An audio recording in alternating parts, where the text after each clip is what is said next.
Segunda carta do apóstolo Paulo aos Tessalonicenses, capítulo de número 2, versículo de número 3 e 4, diz assim: ninguém de nenhum modo vos engane, porque isto não acontecerá sem que primeiro venha a apostasia e seja revelado o homem da iniquidade, o filho da perdição.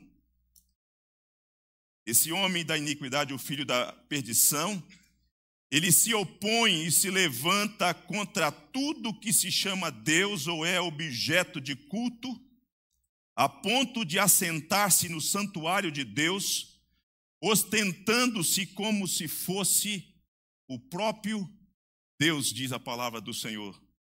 Convido você uma vez mais a fechar os olhos e a buscar ao Senhor nosso Deus. Senhor Deus, privilégio maravilhoso, que bênção sem igual estarmos na tua presença nessa manhã, para enaltecê-lo, louvá-lo, bendizê-lo, sermos recordados da sua maravilhosa graça, deste amor sem igual, deste amor que não tem fim, que foi demonstrado em Cristo Jesus. Nós que estávamos mortos nos nossos delitos e pecados, e o Senhor Deus nos concedeu a graça de sermos regenerados. O Senhor Deus nos deu nova vida. E agora nós temos um novo coração.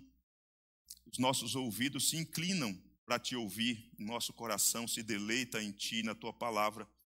E, portanto, nessa manhã, uma vez mais te pedimos, sê tu propício a nós, pecadores, e como ovelhas do teu pastoreio, leva-nos, ó Deus, às pastagens verdejantes. Talvez aquela alma que chegou aqui nessa manhã faminta, enfraquecida por muitas coisas que têm acontecido, que nessa manhã o Senhor Deus, como pastor da nossa vida, do nosso coração, possa nutrir cada ovelha do teu pastoreio nessa manhã. Livra-nos, ó Deus, de nós mesmos, livra-nos, ó Deus, das dispersões e leva cativo ao Senhor Jesus todo o pensamento nessa manhã. É a nossa oração pedindo ao Senhor Deus que exalte o teu Filho Jesus e que o Espírito do Senhor Jesus, que está em nós e no nosso meio, opere em nós a santificação, o crescimento na graça e no conhecimento do Senhor Jesus. É a nossa oração em o nome dele. Amém, amém. O dia do Senhor vai chegar. O dia do Senhor vai chegar. Imagine você, eu fico pensando que nessa nave, como nós estamos aqui, nessa manhã, nesse ambiente de culto, imagine que todas as vezes aqueles que já tiveram a experiência de realizar alguns voos, fazer alguma viagem, às vezes nacionais, internacionais, e você, todas as vezes que você entra na nave, aquelas naves gigantes, enormes, quase 200 lugares, você se assenta e você olha para aquele público, e tem pessoas ali de várias matizes, de várias situações, com várias experiências, com várias histórias. E elas se encontram ali e você vê que cada qual, embora no mesmo ambiente, mas às vezes pessoas dispersas, né? Algumas tentando encontrar o melhor ângulo para uma selfie, né, para mandar para alguém: estou aqui no voo, estou indo para o Nordeste, ou estou indo para os Estados Unidos, sei lá para onde, né, ou estou voltando para Brasília, e por aí vai. E aí elas estão ali, sentadas umas ao lado das outras, e de repente, aquela costumeira informação, mensagem que se faz necessário, vem então para nos informar sobre coisas que nós já ouvimos noutra situação. E se a nave depane, se cair, sei lá, alguma coisa, especialmente a gente fica pensando, eu pelo menos penso, eu espero que se cair, caia nas águas, que talvez, né, se houver uma possibilidade, que não batem nenhuma pedra dessa aí que tem pelo caminho, nessas matas. Mas você vai perceber que as informações são as mesmas. Eu fico pensando que numa manhã como essa, é como se nós estivéssemos numa grande nave. Você veio com as suas preocupações, e talvez o seu corpo esteja aqui, mas a sua mente está longe. você só não está usando o smartphone porque não fica bem, não é verdade? Mas dá um desejo de olhar, será que chegou alguma mensagem nova e etc e tal. Então, todas as vezes, não importa quantas horas de voo você tem, você sempre receberá as mesmas instruções. Nunca aconteceu com você de que a nave viesse a cair, espero que nunca aconteça. Mas se porventura acontecer, as instruções foram dadas.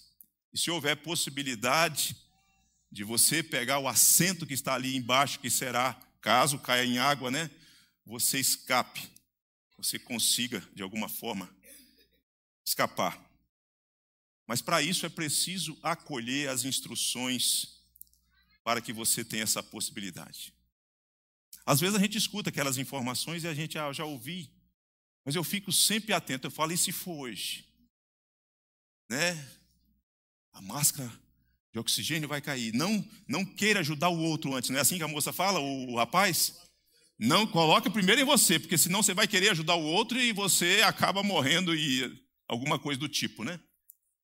Então veja só, nós estamos numa grande nave. As instruções não são novidades, mas elas são importantes. Porque se em algum momento os falsos mestres se aproximarem, você minimamente foi instruído. O que estava acontecendo na igreja de Tessalônica é que um boato teológico infundado estava causando uma perturbação na vida daquela igreja. E qual é o ponto aqui, como nós já lemos a semana passada? O ponto aqui, e daquilo que a igreja estava ouvindo, é que a igreja estava ouvindo esse boato teológico de que o dia do Senhor havia chegado. E que, portanto, a igreja já estava vivendo o dia do Senhor. E aí Paulo vai mostrar que o dia do Senhor não chegou. Que é um equívoco. Que ele, nem mesmo membro da sua equipe, no caso Timóteo e Silvano, havia dado esse tipo de instrução. Jamais eles falaram tal coisa, o dia do Senhor não havia chegado, ele vai chegar. Nós não sabemos quem são essas pessoas, mas algumas pessoas estavam fazendo essas declarações. E Paulo então, daí Paulo no versículo 3, depois de fazer a sua introdução no versículo 1 e 2, quando ele diz assim, irmãos, no que diz respeito à vinda de nosso Senhor Jesus Cristo e à nossa reunião com Ele, nós vos exortamos a que não vos demovais da vossa mente com facilidade, nem vos perturbeis, quer por espírito, por palavra, por epístola, como se procedesse de nós. Nós não falamos esse tipo de coisa, supondo tenha chegado o dia do Senhor. Nós não dissemos, nós não anunciamos isso. E aí Paulo diz, ninguém de nenhum modo vos engane. E aí vem a explicação, porque isto o quê? O dia do Senhor. Porque o dia do Senhor não acontecerá sem que primeiro venha o quê, irmãos? Sem que primeiro venha o quê? A apostasia. E depois seja revelado o homem da iniquidade. Ensino semelhante o Senhor Jesus já havia feito no sermão, no capítulo 24, quando ele diz o seguinte, vede que ninguém vos engane. Vede que ninguém vos engane. Me permita fazer aqui uma retificação. Que domingo eu disse, eu inverti a informação, eu disse que a igreja tinha 18 anos que ela tinha de existência. Na verdade, o que eu quis dizer é que tinha 18 anos da ascensão do Senhor Jesus até o tempo que a igreja foi plantada, né? O Senhor Jesus foi crucificado com 33 anos e essa igreja foi fundada por volta do ano 50. Então, devia ter mais ou menos 18 anos e esse tipo de falso ensino, então, muito pouco tempo da ascensão do Senhor Jesus e o tempo que a igreja foi plantada, em que esse tipo de ensino, de falso ensino, sorrateiramente já estava adentrando o seio da igreja. Feito aí a correção, já que a gente está falando de instrução segura e sólida, então está feita, embora essa instrução não criaria nenhum embaraço, só uma questão de cronologia.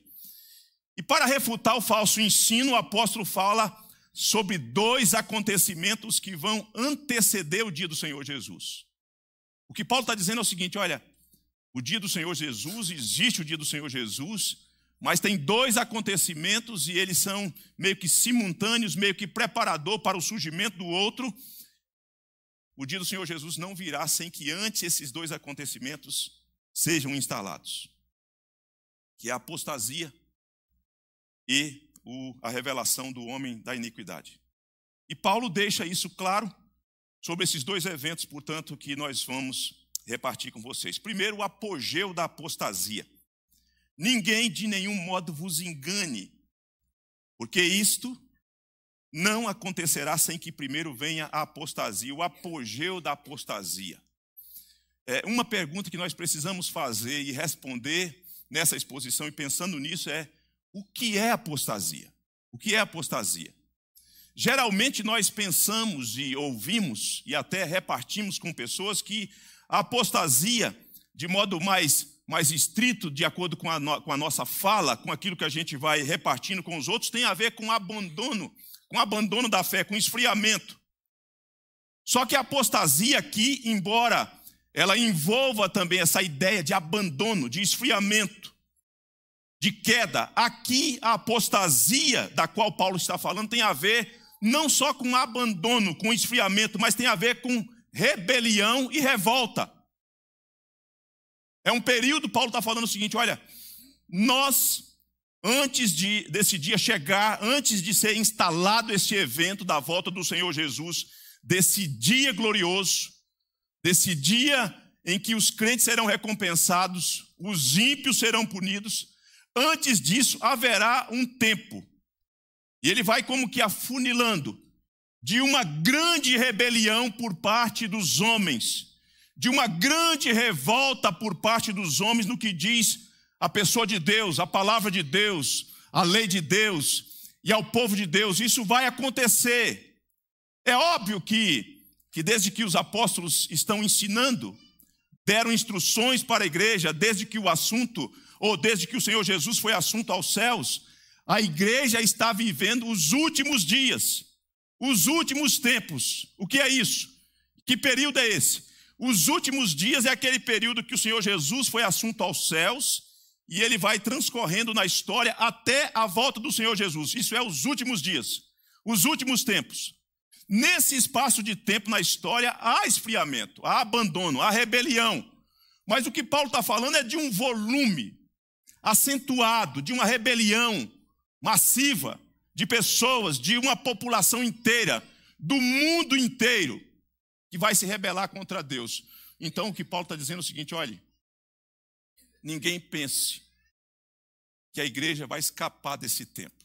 Existem algumas ramificações que ensinam que a igreja vai ser poupada, porque afinal, essa ramificação vai dizer o seguinte, haverá um arrebatamento secreto, Cristo virá escondido, arrebata a igreja é poupada, e aí sim começa esse período de grande tribulação, de grande apostasia, de grande rebelião. Esse ensino não encontra amparo bíblico, irmãos. Paulo está dizendo que esse ensino não tem respaldo. Se nós estivermos, se for nessa geração, se for nesse tempo que isso vai se processar, vai se instalar, você precisa saber que você que é crente vai deparar-se com isso. Nós já deparamos com algumas fagulhas, alguns resquícios de rebelião, de pessoas, mas será uma coisa mais volumosa. É disso que Paulo está falando sobre a apostasia. A apostasia, portanto, aqui trata-se de um abandono deliberado e de uma rebelião proposital por parte das pessoas. Paulo está dizendo, o dia do Senhor não virá sem que isto antes aconteça. Primeiro isso terá que acontecer. Isso vai acontecer. A apostasia aqui, da qual Paulo está falando, ela tem um aspecto que é passivo, porque as pessoas sofrem com isso, com a ingerência de Satanás, que tem, dentre outros propósitos, provocar um endurecimento, deixar a pessoa cada vez mais insensível, mas ela também tem o seu aspecto ativo. É por isso que trata-se de uma negação de Deus, das coisas de Deus, dos valores do reino de Deus, mas trata-se também de uma rebelião contra Deus. Da mesma forma em que o homem da iniquidade, que depois será objeto da nossa exposição, da mesma forma que o homem da iniquidade, ele será ativo nas suas ações, ele será agressivo. A apostasia aqui, portanto, é tanto uma negação, mas quanto uma rebelião. Tem um aspecto passivo, mas tem um aspecto também ativo, agressivo das pessoas que se opõem à palavra de Deus. Porém, uma coisa boa precisa ser dito, é que por apostasia não significa dizer que um povo regenerado, chamado de membros da igreja, esse povo não abandonará a fé. Esse povo não. Porque às vezes você pensa assim, será que é os crentes, os lavados e remidos no sangue do Senhor Jesus, uma pessoa que nasceu de novo, que foi alvo do evangelho do Senhor Jesus, jamais, em hipótese alguma, vai abandonar a fé. Sabe por quê? Porque o Senhor Jesus disse assim, eu conheço as minhas ovelhas. As minhas ovelhas me ouvem. E elas me seguem. E eu lhes dou a vida eterna. E jamais, disse o Senhor Jesus, e jamais as minhas ovelhas perecerão. Ninguém as arrebatará das minhas mãos. E ao mesmo tempo que nós estamos nas mãos do Filho, nós estamos nas mãos do Pai. Segurança. As ovelhas do Senhor Jesus que ouviram o Evangelho, que foram transformadas, que creram no Senhor Jesus, diz a Bíblia que essas pessoas são seladas com o Santo Espírito da promessa, se tornam propriedades exclusivas do Senhor Deus e recebem o Espírito Santo como penhor, como doação, como que Deus dizendo, eu não volto atrás, eu não mudo, e você há de perseverar, você não se perderá, você cruzará a faixa de chegada, ainda que haja oscilações. Então, quando Paulo está falando de apostasia aqui, Paulo não está ensinando que os membros do corpo de Cristo vão se apostatar, que os lavados e remidos no sangue do Senhor Jesus, os regenerados, vão abandonar a fé. Todavia, gente que pertence à igreja visível, aí é outra coisa, gente que frequenta a igreja visível, filho de crente que nunca nasceu de novo, ou pai de crentes que nunca nasceram de novo, que tem religiosidade, que vem, que está na companhia dos santos, que sentem até arrepios, que levantam as mãos, até lê Bíblia, tem linguagem religiosa, mas que não nasceu de novo, quando o apogeu da apostasia chegar, essas pessoas não resistirão. Elas abandonarão a fé. Quando for colocado no crivo da peneira de Deus, e a peneira de Deus for sacudida, quem não nasceu de novo, quem tinha uma profissão verbal, uma profissão do evangelho apenas verbal, quem tinha uma assimilação apenas intelectual das verdades do evangelho, não subsistirá, e então o abandono com desdobramento, com a rebelião acontecerá. Se você não nasceu de novo, você não resistirá, você não está preparado para esse tempo. Mas se você já nasceu de novo, você resistirá, porque você receberá amparo dele, sustentação dele. Essa é uma manhã para você refletir, para você pensar. E se você é a igreja de Deus, você não será poupado desse tempo. E se você está no meio da igreja de Deus e pensa ser igreja de Deus, mas não é igreja de Deus porque não nasceu de novo, não se arrependeu dos seus pecados, não creu no Senhor Jesus, não creu na obra do Senhor Jesus, então o esfriamento, o abandono, a rebelião, a proposital contra Deus, contra o povo de Deus acontecerá. Sabe por quê? Porque você será identificado com aquilo que você sempre foi. Quantos aqui me entendem? Que maravilha. Mais de uma dúzia de pessoas.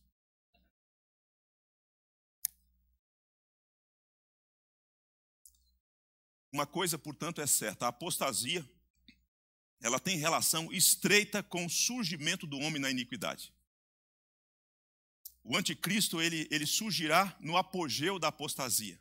É porque é meio que assim, o solo religioso, o terreno estará devidamente preparado para ele surgir. As pessoas não vão dar valor, não vão levar em conta os valores do reino de Deus, o evangelho do Senhor Jesus, a palavra do Senhor Deus, a igreja do Senhor Deus. Então, uma vez que isso acontece, esse terreno, então, vai florescendo por meio da rebelião, da oposição, da perseguição por meio das pessoas, cada vez mais, embora, eu repito, ela já existe porque nós estamos vivendo os últimos dias, mas nesse grau acentuado, volumoso, aí o terreno está preparado para o surgimento daquele que é a figura que vai ser ensinado aqui, que é o segundo ponto. O versículo diz assim, o versículo da palavra de Deus: ninguém de nenhum modo vos engane, porque isto, o dia do Senhor, não acontecerá sem que antes venha a apostasia e seja revelado o homem da iniquidade, o filho da perdição, o qual se opõe e se levanta contra tudo que se chama Deus ou é objeto de culto, a ponto de ostentar ou de assentar-se no santuário de Deus, ostentando-se como se fosse o próprio Deus. Olha o versículo de número 8, diz assim: então será de fato revelado o iníquo, a quem o Senhor Jesus matará com o sopro de sua boca e o destruirá pela manifestação de sua vinda. Olha o versículo 9, diz assim: ora, o aparecimento do iníquo é segundo a eficácia de Satanás, com todo o poder, sinais e prodígios da mentira, e com todo o engano da injustiça aos que perecem, porque não acolheram o amor da verdade para serem salvos. Primeiro evento, dentro dessa linha, de modo concomitante, qual é o primeiro evento? A apostasia. Depois, o homem da iniquidade. E aqui nós precisamos, então, perguntar e responder à luz da exposição: quem é o homem da iniquidade? Quem é este homem? A palavra aqui, iniquidade, descreve a condição de alguém que vive de modo contrário à lei de Deus.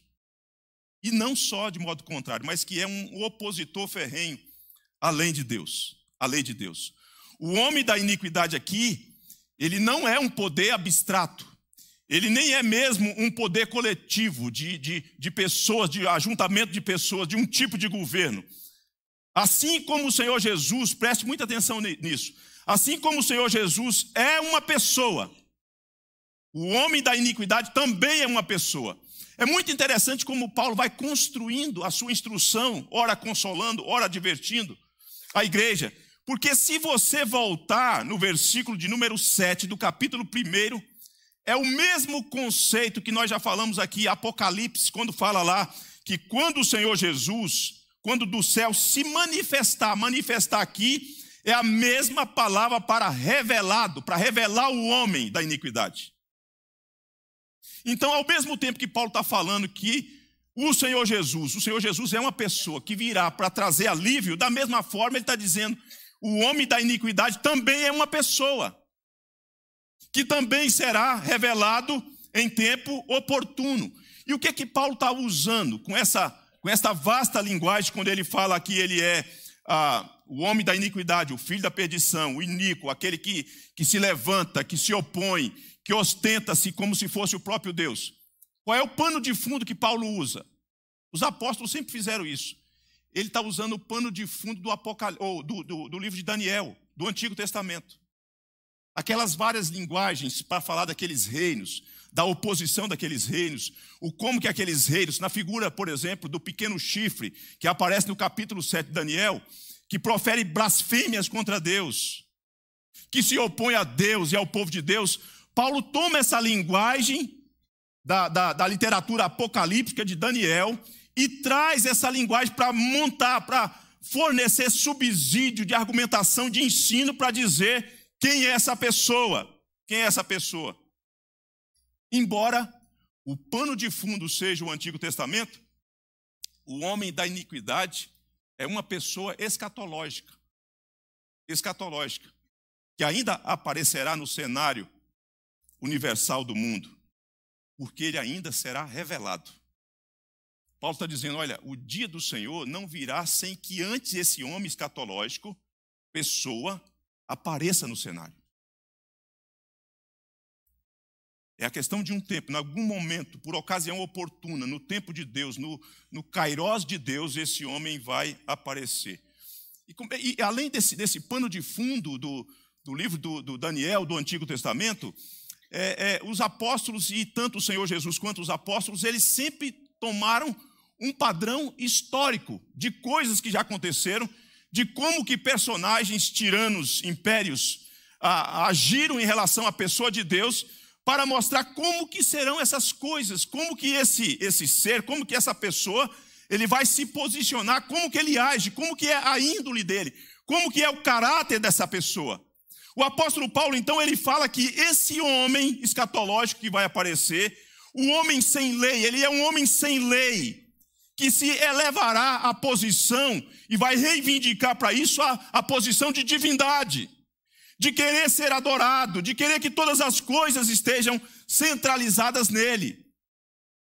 E ele fará exatamente, esse padrão histórico, ele fará exatamente como os grandes homens de impérios fizeram. Por exemplo, quando você lê a história dos grandes impérios, né, que Daniel trata na sua profecia, Babilônia, o Medo-Persa, os gregos e os romanos, você vê exatamente esse padrão de homens que são truculentos, que se opõem a Deus e que em algum momento eles exigem que eles sejam adorados, porque eles se consideram de alguma forma a divindade. Paulo toma todo esse pano de fundo do Antigo Testamento, o padrão histórico, e com base na revelação de Deus, do Espírito de Deus, Paulo então vai construindo e dizer: o dia do Senhor não virá sem que antes o homem da iniquidade seja revelado. Assim como o Senhor Jesus será revelado para trazer alívio, mas antes da manifestação do Senhor Jesus, que virá para trazer alívio, da mesma forma também nós teremos a revelação do homem da iniquidade. E aqui algumas verdades sobre o homem da iniquidade. Primeiro, o homem da iniquidade, ele é segundo o ensino de Paulo, o homem da iniquidade é o homem do pecado. É o homem do pecado. O homem da iniquidade é a personificação do mal.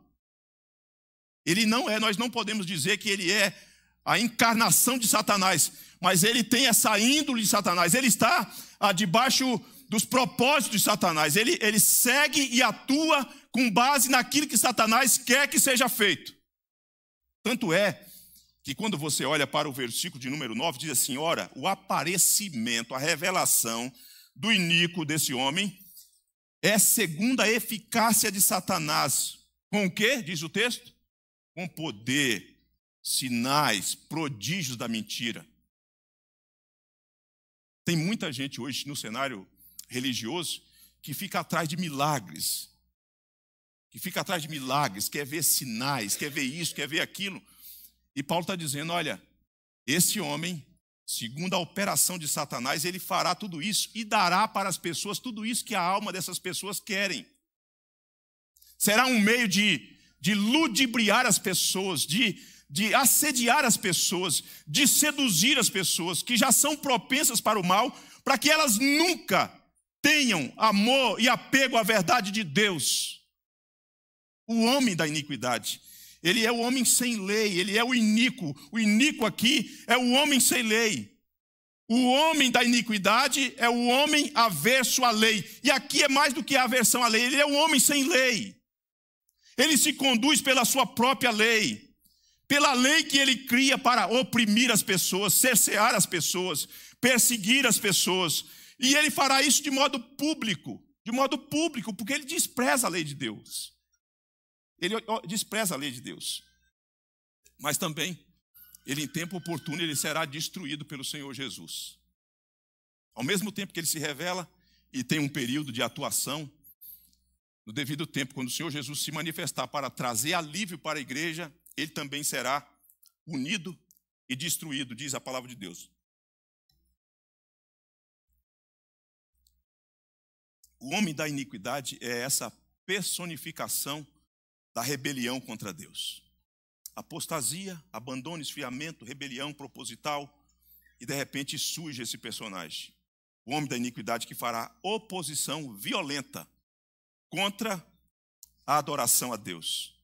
Mas por enquanto ele está escondido.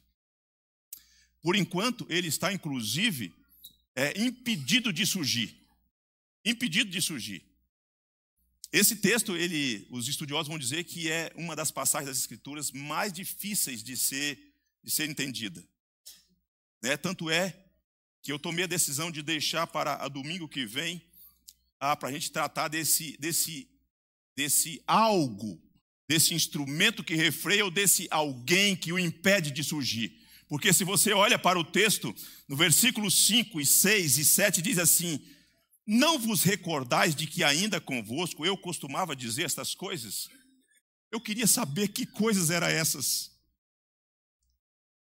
Essas coisas que Paulo vai falar assim: e agora sabeis o que o detém. Eu queria saber o que Paulo disse para a igreja de Tessalônica, que ela sabia exatamente o que era, e nós hoje estamos impedidos de saber com exatidão o que era. Para que ele seja, diz aí o texto, e agora sabeis o que o detém, o que o refreia de surgir. Para que ele seja revelado somente em ocasião oportuna. Então tem algo. Tem algo que o detém. E o versículo 7 diz assim: com efeito o mistério da iniquidade já opera. O ministério da iniquidade, ou o mistério da iniquidade, que é uma das marcas, uma das características do anticristo, já opera e aguarda somente que seja afastado. Olha só o que Paulo usa de novo: aquele que agora o detém. Então Paulo fala de algo que o detém, e depois Paulo fala de alguém que o detém. Paulo diz para a igreja: vocês sabem, eu falei isso para vocês. Eu queria saber exatamente o que é, mas a gente tem que se esforçar, e segundo a graça de Deus, para tentar entender e trazer instrução para a igreja. O fato é que o homem da iniquidade é uma figura mundial que será revelado no fim dos tempos. No fim dos tempos. Isso segundo o ensino do apóstolo Paulo. Segundo o homem da iniquidade, segundo o ensino da Escritura, saindo daqui também e olhando para essa dimensão mais ampla da Escritura sobre o ensino do homem da iniquidade, que é o anticristo. O homem da iniquidade não é outro senão o anticristo. As características estão aqui, e de repente nós avançamos para outras passagens e nós veremos com mais precisão características dele e o que o apóstolo João diz sobre ele. Nós poderíamos voltar lá em Daniel, ir para o Apocalipse, capítulo 3, 17, e olhar com mais precisão. Mas talvez, e com certeza, para essa manhã e para esse tempo das nossas manhãs, não é oportuno fazê-lo. Agora veja só, o que é anticristo? O que significa essa palavra? A palavra anti, do grego, significa contra ou em lugar de. Então, conquanto o conceito anticristo não apareça aqui, mas você vê exatamente essa postura do que ele faz e de como ele age, como ele se posiciona. Então, eu repito para você, a palavra anticristo, primeiro, anti do grego, significa contra ou em lugar de. E olha o versículo 4, se não é isso que Paulo está dizendo. Paulo está dizendo assim: o que se levanta, o que se opõe e se levanta contra tudo o que se chama Deus ou é objeto de culto a Deus, a ponto de assentar-se. Então ele é contra e ele ao mesmo tempo, ele quer se colocar no lugar de. E anticristo e Cristo. Cristo, a palavra Cristo é ungido, Christos. Então ao mesmo tempo que ele que ele quer ser Cristo, ele é um impostor. Ele não é Cristo, mas ele julga ser o Cristo. Por isso ele é chamado de anticristo. Nós podemos dizer, com base nessas verdades, que o anticristo é aquele que se coloca ou que se colocará ou tentará se colocar no lugar de Cristo e que vai se opor ao Senhor Jesus, ao Senhor Deus. Tanto ele é um opositor, quanto ele é um impostor. E ele é truculento, ele é mau. Ele é mau. Vejam, escutem o que o William Hendricks disse sobre este homem. Ele diz o seguinte: nos dias do apóstolo João, já havia muitos anticristos. Ou seja, muitos indivíduos cujo espírito de rebeldia prefigurava o último e o mais terrível anticristo. João vai dizer, segundo William Hendricks, e nós vamos olhar algumas passagens rapidamente, que este anticristo, que naqueles dias, segundo o ensino de Paulo e no caso de João, muitos indivíduos cujo espírito de rebeldia, de oposição, já prefigurava o estado ou apontava para a característica deste mais terrível anticristo. E, portanto, esse conceito de anticristo, na linguagem de João, ele tanto tem um aspecto impessoal e um aspecto pessoal. E na história da igreja, este anticristo, ele sempre, ou este anticristo escatológico, ele sempre será antecedido pelos precursores, que de alguma forma têm um tom do eco da sua voz. Então veja algumas passagens. 1 João, capítulo 2, versículo 18. Escute, não precisa abrir, escute. Filhinhos, já é a última hora. E como ouvistes que vem o anticristo escatológico, né? Também agora muitos anticristos têm surgido pelo que conhecemos, que é a última hora. Então, ao mesmo tempo que esse homem da iniquidade, o anticristo, que se opõe, que se levanta, que quer se colocar no lugar de Deus, João vai dizer o seguinte, olha, esse ser escatológico, pessoal, que vai surgir no cenário de modo mundial, no cenário mundial, ele já tem os seus pregoeiros. Eles não são o anticristo, mas eles são muitos anticristos. Quem é o mentiroso? João capítulo 2, versículo 22. Quem é o mentiroso? Senão aquele que nega que Jesus é o Cristo. Este é o anticristo que nega o Pai e o Filho. Então, quando você vê pessoas com certa religiosidade, ou sem religiosidade do ponto de vista institucional, que nega o Pai e o Filho, João está dizendo, isso é anticristo.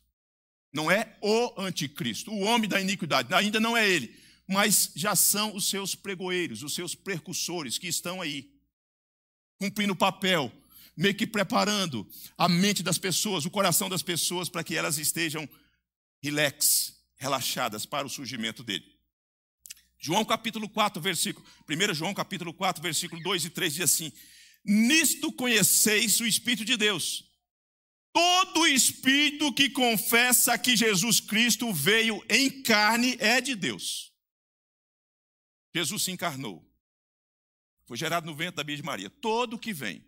Aqui, quando ele está falando dos anticristos de modo impessoal, dos espíritos, dos ensinos, dessa forma de disseminar o falso ensino.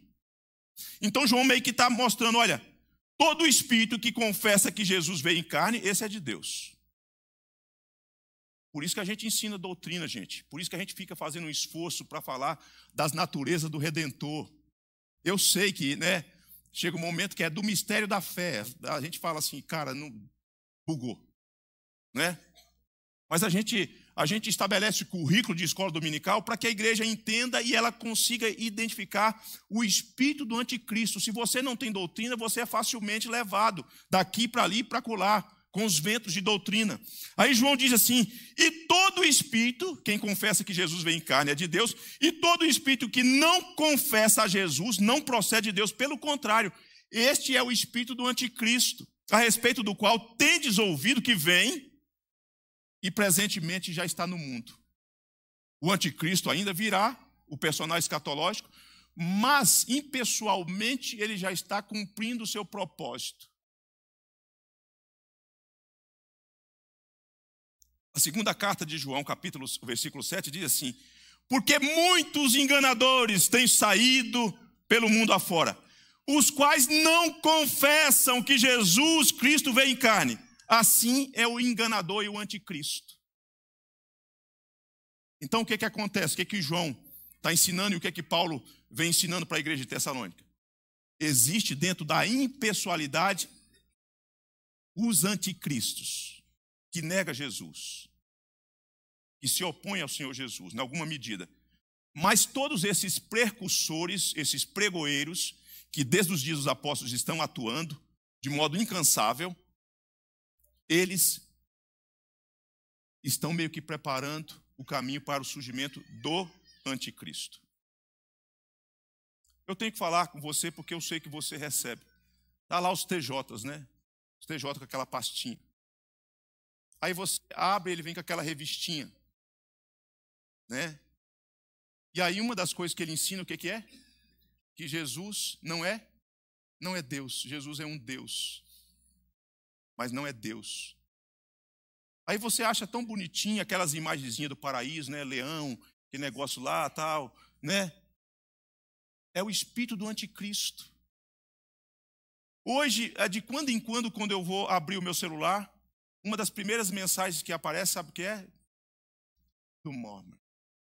Jesus Cristo, eu sou missionário da igreja de Jesus Cristo dos últimos dias. Eu falei, misericórdia, Satanás mesmo está articulando esse espírito do anticristo. E eles estão tão belos, né? Tão polidos. Né? Você já se encontrou com Elder, aquele, né, brochezinho? Né? Os americanos, né? Querendo te dar um cursozinho de inglês. Faça inglês comigo de graça. É o espírito do anticristo. O espírito do anticristo, ele tem agido de uma forma, já no terreno religioso, para mostrar o caráter e preparar para que o caráter do surgimento daquele que é o escatológico, o anticristo escatológico, seja oportuno e venha para fazer oposição ao povo de Deus. Para o apóstolo João, muitos anticristos já estavam atuando naqueles dias, conforme nós vimos. E por outro lado, o anticristo, o homem escatológico, o filho ou o homem da iniquidade, o filho da perdição, o iníquo, aquele que se levanta, que se opõe e que quer ostentar-se como se fosse o próprio Deus, esse ainda será revelado. O João está dizendo, ou Paulo está dizendo, voltando para a carta de Paulo, Paulo está dizendo, olha, ele ainda não apareceu, porque ele está sendo impedido. Tem algo e tem alguém que está refreando o surgimento dele. Mas o seu espírito já atua. O ministério da iniquidade já está atuando. Você sabe como é que a gente pode ver isso, essa questão de refrear? Deixe-me tentar ilustrar isso. O surgimento de um governo depois da queda é um mecanismo que Deus usa para refrear a maldade na sociedade. Ok? Porque senão isso viraria uma anarquia. Por pior que seja o governo, há elementos de leis, de normas, de padrões para refrear a maldade. Ok? A sua família é um mecanismo que Deus usa para refrear a maldade. Você não faz ideia do que você seria capaz de fazer. Você, homem, você não faz ideia do quão animalesco você é, a sua alma. A sua mulher, os seus filhos, é um instrumento que Deus usa para refrear a sua malignidade.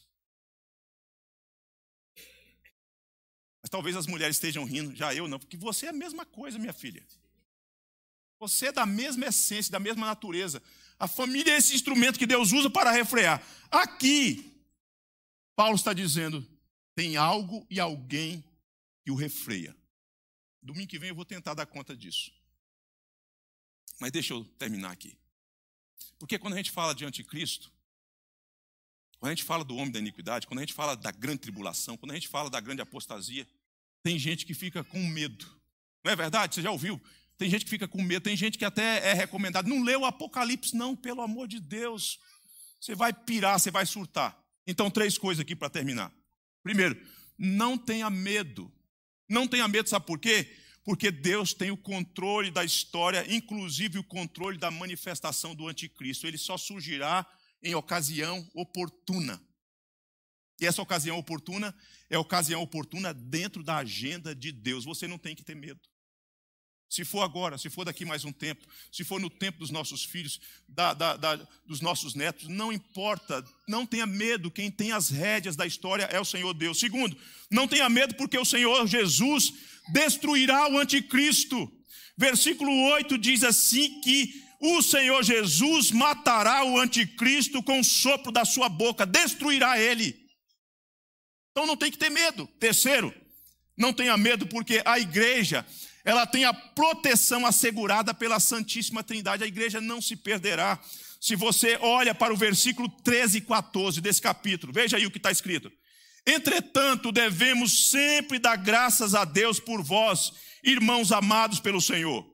Porque Deus vos escolheu desde o princípio para a salvação, pela santificação do Espírito e fé na verdade, para o que também vos chamou mediante o Evangelho, para alcançardes a glória de nosso Senhor Jesus Cristo. Assim, pois, irmãos, permanecei firmes e guardai as tradições que vos foram ensinadas, seja por palavra, seja por epístola nossa. Ora, o nosso Senhor Jesus Cristo, o mesmo Deus e Pai, que nos amou, que nos deu eterna consolação e boa esperança pela graça, console o coração e vos confirme em toda boa obra e palavra. Não tenham medo.